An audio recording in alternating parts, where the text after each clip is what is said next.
Bonjour à tous, bienvenue dans votre émission Vers l'essentiel. C'est Michael Dopia. Nous sommes toujours dans la thématique de cette semaine « Ne sois pas ignorant ». Et pour ce mercredi, mon thème est « Tu ne dois pas ignorer ta conformité ». Alors quand on parle de conformité, on va parler de normes, de manière de vivre tous les jours.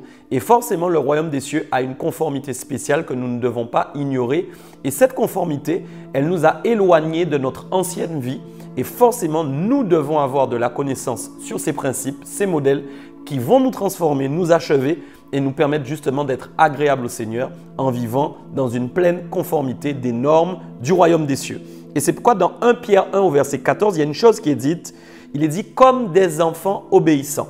Nous ne sommes pas simplement enfants de Dieu, ce n'est pas suffisant, mais l'obéissance est intimement attachée au fait d'être enfant du Seigneur. Et c'est pourquoi il va dire « comme des enfants obéissants, ne vous conformez pas aux convoitises que vous aviez autrefois. » Donc, les convoitises ont une conformité mondaine.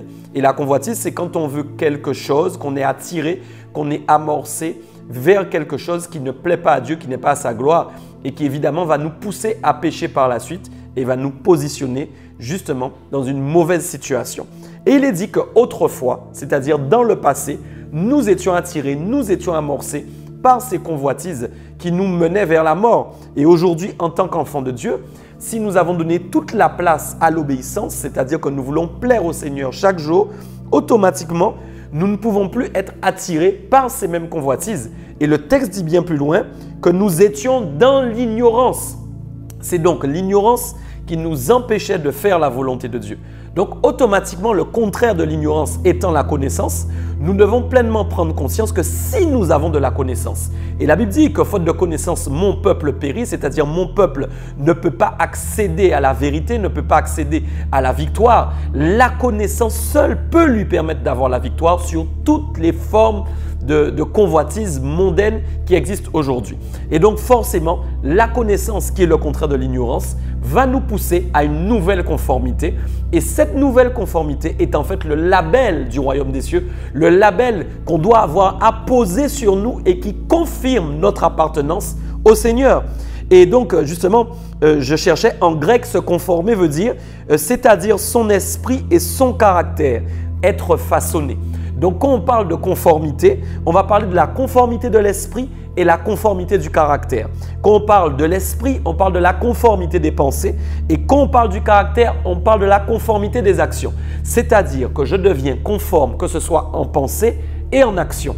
Et forcément, mes actions sont régies par mes pensées. Il est donc impossible d'avoir de bonnes actions conformes à Dieu si mes pensées elles-mêmes ne sont pas en conformité. Et il y a un texte qui va le préciser, évidemment dans Romains 12, versets 1 à 2, où il est dit « Je vous exhorte donc, frères, par les compassions de Dieu, à offrir vos corps comme un sacrifice vivant, saint, agréable à Dieu, ce qui sera de votre part un culte raisonnable. » Le culte, ce n'est pas seulement quand tu vas à l'église le dimanche ou un autre jour. Le culte commence par ta propre vie. La Bible parle d'un culte raisonné, un culte raisonnable, un culte qui est agréable et qui plaît au Seigneur. Et il va dire de quoi il est composé. Ta propre vie peut être un culte conforme à Dieu à partir du moment où ton corps devient un sacrifice tridimensionnel. Un sacrifice d'abord vivant, un sacrifice ensuite qui est saint et un sacrifice qui est agréable à Dieu.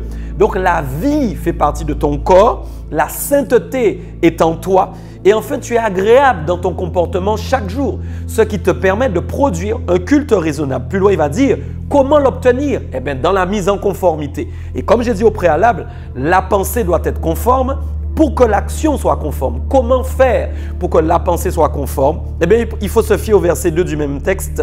Ne vous conformez pas au siècle présent. Que vos pensées, que vos actions ne soient pas conformes à ce siècle. Mais soyez transformés par le renouvellement de l'intelligence. Il va transformer le mot conformité, il va donner une nouvelle donnée ici, il va dire la conformité vient quand il y a la transformation. Et ce n'est pas n'importe quelle transformation, il faut que ton intelligence soit renouvelée. Donc la transformation, c'est le renouvellement de l'intelligence. Et il va dire, afin de discerner quelle est la volonté de Dieu, ce qui est bon, agréable et parfait. Regardez bien donc, bonne conformité provient de la transformation, c'est-à-dire que Dieu transforme quelque chose au niveau de notre intelligence pour que nous soyons un modèle pour Dieu. Et enfin, la transformation, donc on disait qu'il vient du renouvellement de l'intelligence, va nous donner le discernement de la volonté de Dieu. Et c'est ça qui est formidable. Car sans discernement de la volonté de Dieu, nous ne pouvons pas être en conformité. La conformité n'est pas écrite par tes principes, mais la conformité est écrite par la pensée de Dieu. Il te faut donc comprendre ce que Dieu attend de toi pour être conforme à sa pensée. Et c'est pourquoi discerner veut dire savoir ce qui est bon, savoir ce qui est agréable et savoir ce qui est parfait. Encore une tridimension ici. Si je ne sais pas ce qui est bon, je ne peux pas plaire à Dieu. Si je ne sais pas ce qui lui est agréable, je ne peux pas avoir un comportement non plus adéquat. Et encore une fois, si je ne sais pas ce qui est parfait aux yeux de Dieu, je ne peux pas avoir d'objectif. Mon objectif étant la perfection de jour en jour. Si donc j'ai cette vision devant moi, je sais vers quel but je cours. Et donc le Seigneur, qui voit mon cœur ouvert, peut travailler dans ma vie. Donc n'oublions pas ensemble que nous n'avons pas le droit d'oublier notre conformité car le Saint-Esprit est venu dans notre vie et il a intégré en nous la pensée de Dieu, ce qui est bon, agréable et parfait afin que nous-mêmes, il puisse innover en nous pour nous rendre semblables à son image et à sa personnalité. Alors je vous encourage tous à prier dans ce sens aujourd'hui et on se voit demain, c'est-à-dire jeudi, pour la suite de cette semaine. Et en attendant, on va toujours vers l'essentiel. À demain.